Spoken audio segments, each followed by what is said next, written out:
नमस्कार, आप देख रहे हो जनमत की पुकार। दिल्ली में दिल्ली प्रदेश कांग्रेस कमेटी ने आज प्रदेश अध्यक्ष देवेंद्र यादव के नेतृत्व में विरोध मार्च निकाला। इस दौरान पार्टी नेताओं ने दिल्ली की मुख्यमंत्री रेखा गुप्ता पर चुनावी वादे पूरे न करने का आरोप लगाया। देवेंद्र यादव ने कहा कि मुख्यमंत्री रेखा गुप्ता बड़ी बड़ी घोषणाएं तो करती रही है, लेकिन जमीन पर उन घोषणाओं का असर दिखाई नहीं देता। उन्होंने दावा किया कि भाजपा ने दिल्ली की महिलाओं से होली और दिवाली पर मुफ्त रसोई गैस सिलेंडर तथा प्रत्येक माह 2500 रुपए देने का वादा किया था, लेकिन अब तक ये वादे पूरे नहीं हुए। देवेंद्र यादव की पूरी बात सुनिए। आप लोगों ने देखा कि पिछले 2-3 दिन से हम लगातार कोशिश कर रहे हैं कि जो समस्याएं दिल्ली की हैं उनको हम दिल्ली की जनता के बीच में जाकर उनको आयोजित करें। लेकिन जैसा मैंने कहा कि सरकार नहीं चाहती कि किसी भी प्रकार से हम लोग जनता के बीच में जाएं और लगातार वो जो हमारी परमिशंस हैं उनको कैंसिल करने का काम कर रही है।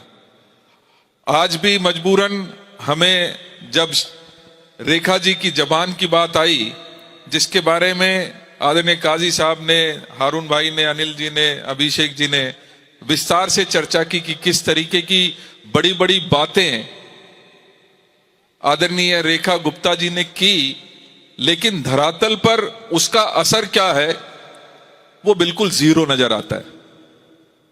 और ठीक कह रहे थे भाई काजी साहब कि ये उनका आईक्यू लेवल ही है, जो उनके ऑफिसर भी समझ चुके हैं कि इनको इतना ही तवज्जो देना है, या वो कठपुतली की तरह से आज सरकार को चलाने का काम कर रही हैं। लेकिन कहीं ना कहीं इस सब के बीच में दिल्ली की जनता पिस रही है। और जब मैं दिल्ली की जनता की बात करता हूं तो निश्चित ही जो हमारी माताएं, बहनें, महिलाएं हैं वो विशेष रूप से इसके जद में ज्यादा आती हैं, क्योंकि उनको घर भी चलाना है, उनको परिवार भी चलाना है, उनको अपनी रसोई भी चलानी है। और कहीं ना कहीं आज अगर ये सरकार दिल्ली पर काबिज है तो उसके पीछे महिलाओं का भी बहुत बड़ा योगदान है। और महिलाओं ने इसलिए भारतीय जनता पार्टी को उस समय वोट की थी कि उनको वादा किया गया था कि उनको 500 रुपए में सिलेंडर दिया जाएगा। उनसे वादा किया गया था हर होली और दिवाली पर आपको फ्री सिलेंडर दिया जाएगा। उनसे वादा किया गया था कि 2500 रुपए हर महीने महिलाओं के खाते में जाएंगे। आज तक हमारी माताएं, बहनें उस बात का इंतजार कर रही हैं। लेकिन इसके साथ साथ मौजूदा हालात में, चाहे वो AQI की बात हो, लगातार 400 के पार जैसे बना हुआ है, उसके पीछे जिम्मेदार कौन है? आज ये सवाल रेखा जी से पूछने की जरूरत है, क्योंकि आप बातें तो करती हैं, जब आपसे सवाल किया जाता है कि 2500 कहां गए तो आपकी जबान बंद पड़ जाती है। आपसे पूछा जाता है कि सिलेंडर कहां है तो आपकी जबान बंद पड़ जाती है। आपसे पूछा जाता है कि ये लगातार AQI क्यों बढ़ता जा रहा है, तब आपकी जबान बंद पड़ जाती है। आपसे पूछा जाता है कि यमुना की सफाई कब करेंगे तो आपकी जबान बंद पड़ जाती है। आपसे पूछा जाता है कि जो पब्लिक ट्रांसपोर्ट हमारा लगातार, जो कहीं ना कहीं इस बात का एक बड़ा कॉन्स्टिट्यूएंट है कि आज वातावरण जो खराब हो रहा है वो इस वजह से भी हो रहा है कि क्योंकि यहां का पब्लिक ट्रांसपोर्ट लगातार कमजोर होता जा रहा है। हमें याद है मेट्रो के बारे में, क्योंकि मैं पिछली सरकार के बारे में बात नहीं करूंगा, क्योंकि हमने, चाहे वो मेट्रो का फेज 1 हो, फेज 2 हो, आदरणीय हारून साहब ट्रांसपोर्ट मिनिस्टर हुआ करते थे, समय से पहले डिलीवर करने का काम अगर किसी ने किया तो कांग्रेस की सरकार ने किया था। आज हालत क्या है? आज जिस गली में चले जाइए, जिस उस पर चले जाइए, किसी भी रोड पर चले जाइए, आपको धूल का अंबार मिलेगा, आपको गड्ढे हर गली और कोने पर मिलेंगे। मेन रोड भी आज उससे अछूते नहीं है। नेशनल हाईवे जो दिल्ली के अंदर से गुजरते हैं, मुंडका का हाईवे, वहां पर पूरी सरकार जो 4-4 इंजन की कहते हैं ना, 4 इंजन है, 4 के 4 इंजन वहां पहुंच गए। लेकिन हालत क्या है? आज भी वहां गड्ढे के गड्ढे वैसे के वैसे बने हुए। मुझे पूरा विश्वास है दिल्ली की जनता इस बात का उचित जवाब भी देगी। लेकिन साथ के साथ मुझे इस बात का दुख है कि दिल्ली की जनता अल्टीमेटली भुगत रही है। इसका खामियाजा किसी को भुगतना पड़ रहा है तो वो दिल्ली की जनता को भुगतना पड़ रहा है।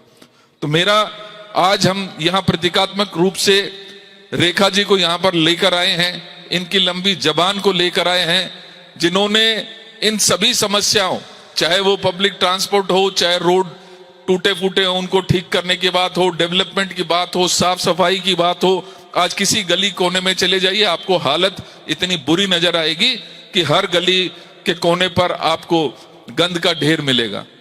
अभी बात कर रहे थे ना कि रेखा जी ने कहा कि अपने मंत्रियों को कि कूड़े के पहाड़ के ऊपर आप जाएंगे, हर 15 दिन में जाएंगे और कहेंगे कि भैया अब तो आपको जाना पड़ेगा।